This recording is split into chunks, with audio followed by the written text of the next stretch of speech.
ఇటీవల పవన్ కళ్యాణ్ అటవీ శాఖకు సంబంధించిన ప్రెస్ మీట్ లో మాట్లాడుతూ గతంలో అడవుల్ని కాపాడే వాళ్ళని హీరోలుగా చూపించేవాళ్ళు, కానీ ఇటీవల అడవుల్ని స్మగ్లింగ్ చేసే వాళ్ళని హీరోలుగా చూపిస్తున్నారు. నేను సినిమాలకు చెందిన వాడినే కానీ ఇలాంటి పాత్రల్లో నటించడం ఇష్టం ఉండదన్నారు. దీంతో ఇటీవల పుష్ప సినిమాలో హీరో స్మగ్లింగ్ చేసే పాత్రలో కనిపించడంతో పలువురు ఈ వ్యాఖ్యల్ని ఆ సినిమాను ఉద్దేశించి చేశారని కామెంట్స్ చేశారు. అయితే తాజాగా డైరెక్టర్ హరీష్ శంకర్ పవన్ వ్యాఖ్యలపై స్పందించారు.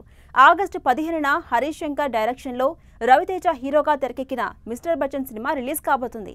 ఈ సినిమా ప్రమోషన్స్ లో భాగంగా మీడియాతో ముచ్చటించారు. ఈ క్రమంలో తన సినిమాలోని హీరో చాలా నిజాయితీ పాత్ర అని చెప్పడంతో ఇటీవల పవన్ కళ్యాణ్ చేసిన వ్యాఖ్యలని మీడియా ప్రస్తావించింది. దీంతో హరీష్ శంకర్ స్పందిస్తూ, పవన్ కళ్యాణ్ గారు నిజ జీవితంలో కూడా చాలా నిజాయితీగా ఉండే వ్యక్తి. ఆయనకి మామూలుగానే సామాజిక బాధ్యత ఎక్కువ. ఇప్పుడు ఆయన అటవీ శాఖ మంత్రిగా ఉన్నారు కాబట్టి ఆ సామాజిక బాధ్యత వల్ల ఒక రెఫరెన్స్ తీసుకొని అలా అని ఉంటారు.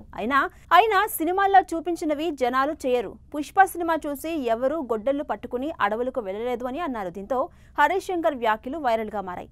ఏదేమైనా అల్లు అర్జున్ పవన్ కళ్యాణ్ ఇష్యూ ఎన్నికల సమయం నుంచి ఫ్యాన్స్ సాగదీస్తున్నారు. ఇప్పుడు పవన్ ఇలాంటి వ్యాఖ్యలు చేయడంతో పుష్ప సినిమానే ఉద్దేశించి అన్నారని బన్నీ ఫ్యాన్స్ ఫీల్ అవుతున్నారు. అయితే ఆయన ఎవరిని ఉద్దేశించి అనలేదని మంత్రి నాదెండ్ల మనోహర్ ఆల్రెడీ క్లారిటీ ఇచ్చారు.